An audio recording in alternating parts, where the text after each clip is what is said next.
यहाँ हिंदुस्तान में रहते हो, और हिंदुस्तान किसी के बाप की जागीर नहीं है। हिंदुस्तान किसी के बाप की प्रॉपर्टी नहीं है। हिंदुस्तान किसी के बाप की मलकियत नहीं है। ये हिंदुस्तान हमारा है, ये हिंदुस्तान हमारा है, और ऐसा हमारा है कि हमारा है, हमारा है, हमारा है। ये भारत देखते रहना, हमारा है, हमारा है, ये भारत देखते रहना। रहेगी मेरे ख्वाजा की हुकूमत देखते रहना। और यूं तो वफादारों की शक्ल में बहुत से गद्दार फिरते हैं। यूं तो वफादारों की शक्ल में बहुत से गद्दार फिरते हैं। उन्हें कहो मुस्तफा के गुलाम बड़ा मारेंगे देखते रहे। आए है बेशक सुभान अल्लाह। लेकिन कब जब तुम्हारे पास कुछ होगा। क्या है तुम्हारे पास, बताइए क्या चीज है?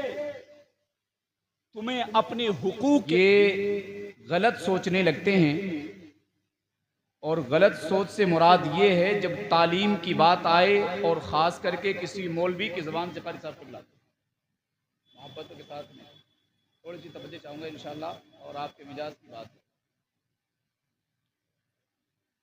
ख़ास कर किसी मौलवी की ज़बान से, किसी आलिम की ज़बान से अगर तालीम की बात आती है और उसका जिक्र किया जाता है, तो हमारी कौम और हमारे समाज के जहन, दिल और दिमाग में एक बात बैठ जाती है, और वो बात ये है तालीम से मुराद वो मौलवी ले जाते हैं, तालीम से मुराद वो मुफ्ती ले जाते हैं, तालीम से मुराद मस्जिद का इमाम ले जाते हैं, तालीम से मुराद किसी मदरसे का मुदर्रिस ले जाते हैं, तालीम से मुराद किसी स्टेज पर चढ़कर तकरीर करने वाला खतीब ले जाते हैं, तालीम से मुराद एक बहुत बड़े जुब्बे कुब्बे वाले को ले जाते हैं। लेकिन याद रखिएगा, अच्छे से इस बात को जहन नशी कर लीजिएगा, तालीम से मुराद मुफ्ती बनना नहीं है, तालीम से मुराद किसी मदरसे का मुदर्रिस बनना नहीं है, तालीम से मुराद किसी मस्जिद का इमाम बनना नहीं है, तालीम से मुराद किसी जलसे का खतीब बनना नहीं है। तालीम से मुराद अगर कोई बात है तो तालीम से मुराद वो बात है, तालीम मिंबरों महराब का नाम नहीं है, तालीम उस बात का नाम है। ये इंसान जो तालीम के बगैर हैवान बना हुआ है, इसके अंदर इंसानियत उतार देने का नाम इसको तालीम कहा जाता है। वाह वाह सुभान अल्लाह सुभान अल्लाह। तालीम इंसान के अंदर इंसानियत को जन्म दिला देना, इसके अंदर इंसानियत पैदा कर देना, शऊरे जिंदगी पैदा कर देना, शऊरे बंदगी पैदा कर देना, इसी का नाम तालीम है। अगर कोई तालीम की बात करता है तो आप ये ना समझे मौलवी बनने कह रहा है, तालीम की बात करता है तो आप ये ना समझे मुफ्ती बनने कह रहा है। अगर तालीम की बात करता है तो वो ये कहना चाहता है कि तुम अपने हाथों में कलम लेकर के आ जाओ, अपने हाथों में क्या, कलम लेकर के आ जाओ। आज हाथों को छोड़िए, कितने यहां बैठे हुए हैं, इनकी जेबों तक में कलम है, इनकी जेबों तक में कलम नहीं है। आप सोचो, आप जिस सरजमीन पर रह रहे हैं, जिस मुल्क के जिस सूबे में रह रहे हैं, इस मुल्क में बिना तालीम के, इस सूबे में बिना तालीम के तुम्हें सांस लेने की भी इजाजत नहीं है। अगर तालीमी मयार मुस्लिम उम्मा का मजबूत होता,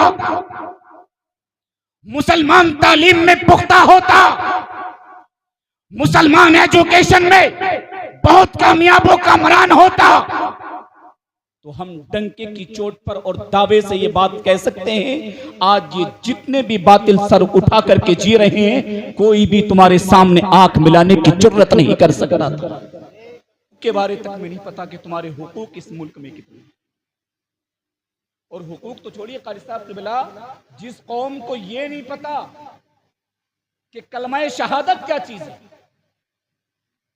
जिस कौम के जवानों को कलमा हक ला इलाहा इल्लल्लाह मुहम्मदुर रसूलुल्लाह पढ़ना नहीं आता हो, वो कौम कौन से हक की बात करेगी? वो किस मयार की बात करेगी? और अगर हम झूठ बोलते हैं तो आप इस बात की गवाही देंगे।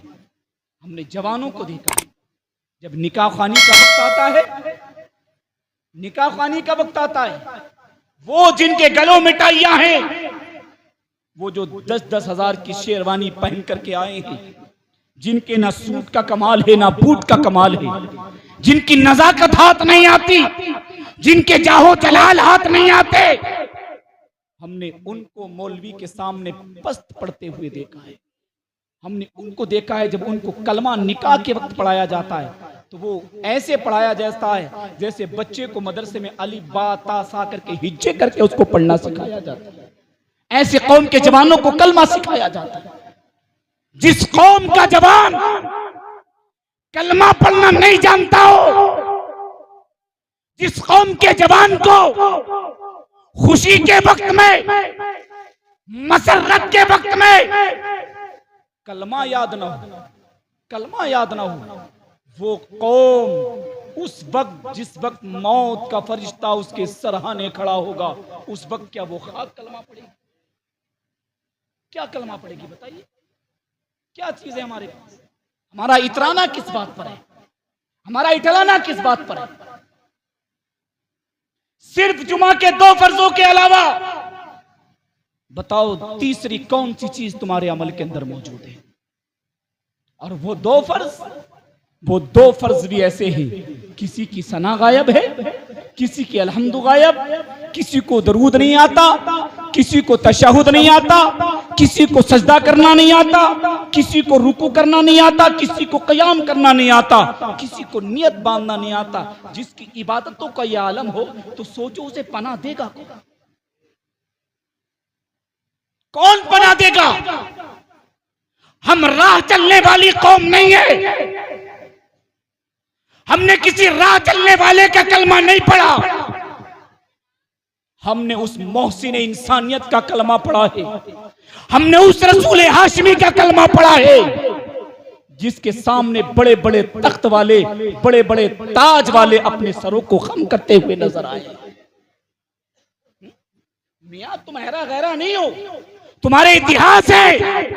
अफसोस ये कि तुम अपनी तारीखें नहीं पढ़ते, और जब तुम अपनी तारीखें नहीं पढ़ते हो, तुमने अपने इतिहास भुला दिए, तुमने अपनी तारीखें भुला दी है, तो आज भी तारीख गवाह है।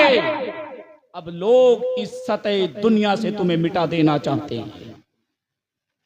जब तुम तारीखें भुला सकते हो, तुम अपना इतिहास भुला सकते हो, तुम रसूलुल्लाह से बेवफाई कर सकते हो, जब तुम हुजूर से बगावत कर सकते हो, जब तुम मस्जिदों से दूर हो सकते हो, जब तुम नमाजों के करीब नहीं जा सकते, तो ये दुनिया तुम्हें 1 साल में नहीं 1 महीने में इस दुनिया की सतह से मिटा करके रखेगी। अल्लाह ने दुनिया में भी फतह उनको अता फरमाई है जिसने अपना सर अल्लाह सुब्हानहू तआला की बारगाह में झुकाया। तुम पहचानो अपने वकार को, और मुसलमानों याद रख लो, अगर अपना वकार नहीं पहचानोगे तो अल्लामा इकबाल की उस बात को मत भूलो कि न समझोगे तो मिट जाओगे ए हिंदी मुसलमानों, न समझोगे तो मिट जाओगे ए हिंदी मुसलमानों, तुम्हारी दास्तां तक न होगी दास्तां। कौन है तुम्हारा नाम लेने वाला? बताओ कौन है? कौन तुम्हारा हामी है? कौन तुम्हारा मददगार है? कौन तुम्हारी फरियाद सुनने वाला है? बताइए। सियासी एतबार से बता दीजिएगा, समाजी एतबार से बता दीजिए।